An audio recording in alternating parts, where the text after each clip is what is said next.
اور کافی انہوں نے کوشش کی لیکن کوئی ان کو نظیر نہیں نظر آیا.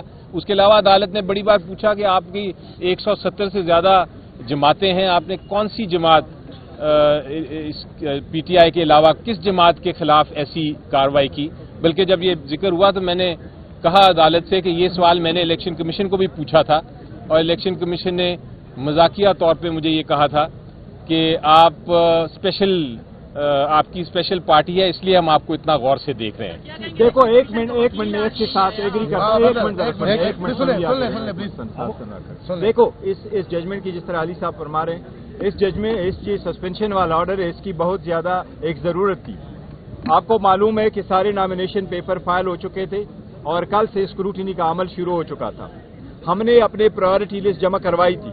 میرے دستخطوں سے جب پرائیورٹی لسٹ چلی گئی تو بلوچستان میں ایکسپٹ ہوئی, سندھ میں وہ ایکسپٹ ہوئی, کے پی کے میں وہ ایکسپٹ ہوئی, پنجاب والوں نے اس کو پاس روکا اور جو لسٹ ایشو کر کے دے دیا تو سارے پولیٹیکل پارٹیز کا نام آیا, پر پی ٹی آئی کا نام انہوں نے وتھ ہولڈ کر دیا کہ ہم آپ کے جتنے بھی پرائیورٹی لسٹ کے امیدواران ہیں ہم ان کی اسکروٹنی نہیں کریں گے. اب یہ 227 سیٹ سے ان کا بڑا عمل دخل ہوتا ہے صدر کے انتخاب میں, وزیر اعظم کے انتخاب میں, وزیر اعلیٰ کے انتخاب میں اور یہ اسپیکروں کے انتخاب میں. اس لیے الحمدللہ یہ ہم اس پروسیس سے باہر نہیں ہوئے, الحمدللہ یہ بڑا ضروری تھا. یہ بتائیں کہ پشاور کی مختلف وکلاء تنظیموں کی جانب سے پشاور ہائی کورٹ کے چیف جسٹس اور ججوں کے خلاف احتجاجی مظاہرے کے ایک مخصوص جماعت کو ریلیف دیا جا رہا ہے, آپ کیا کہتے ہیں؟ جی دیکھیں, میرا تو یقین ہے کہ کوئی انسٹیٹیوشن ہو, کوئی عدالت ہو, چھوٹی سے چھوٹی عدالت, بڑی سے بڑی عدالت, الٹیمیٹلی فائنل فیصلہ انصاف اور قانون کے مطابق ہوتا ہے.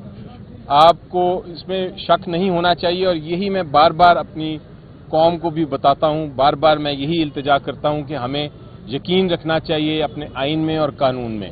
ایکسپیرینس آپ دیکھیں گے میرا پچھلے 2 سال جو ہوئے ہیں, کم از کم 22 کیسز میں آپ کو گنواتا ہوں مختلف عدالتوں سے, چاہے لاہور ہائی کورٹ ہو, چاہے سپریم کورٹ ہو, چاہے اسلام آباد ہائی کورٹ ہو, وہاں سے, اور اب پشاور ہائی کورٹ بھی, وہاں سے فیصلے ہم نے آئین اور قانون کے مطابق کیے ہیں. چاہے وہ ڈیفیکشن کلوز کی ججمنٹ ہو, چاہے وہ پنجاب اسمبلی کو ریسٹور کرنے کی ججمنٹ ہو, چاہے وہ جو الیکشن سمبلز کی وہ ججمنٹ آ جائی اس وہ ہو.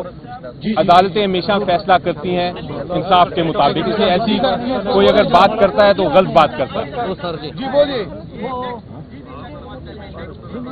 دیکھو یہی طریقہ کار ہوتا ہے, عدلیہ یہی آرڈر پاس کرتی ہے. انٹرم آرڈر جب آپ ایشو کرتے ہیں تو اس کا ایک اسپیسیفک ٹائم ہوتا ہے اور پھر اس کے بعد بھی ہوگا. الحمدللہ اگر عدالت پرائما پیشی اس بات پہ پہنچی ہے, بظاہر جس کو پرائما پیشی کو اردو میں کیا لفظ کہتے ہیں, وہ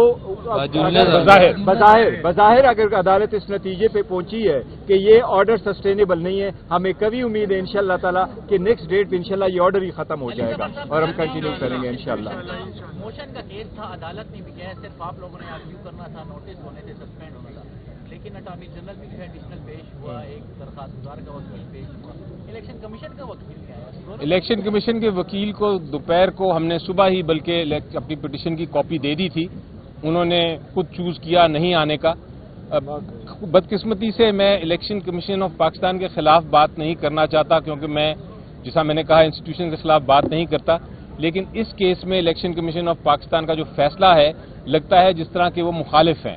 یہ نہیں لگتا کہ جس طرح وہ ایک منصف کے طور پہ انہوں نے فیصلہ کیا, ایک مخالف کے طور پہ کیا. اور آج جس طرح دوسری جماعتوں کے لوگ آ کے جو لائرز تھے آ کے بحث کر رہے تھے اور اس طرح حکومت کے لائر بحث کر رہے تھے, وہ لگتا یہ تھا کہ وہ الیکشن کمیشن آف پاکستان کے ساتھ مل کے پی ٹی آئی کے خلاف ہیں.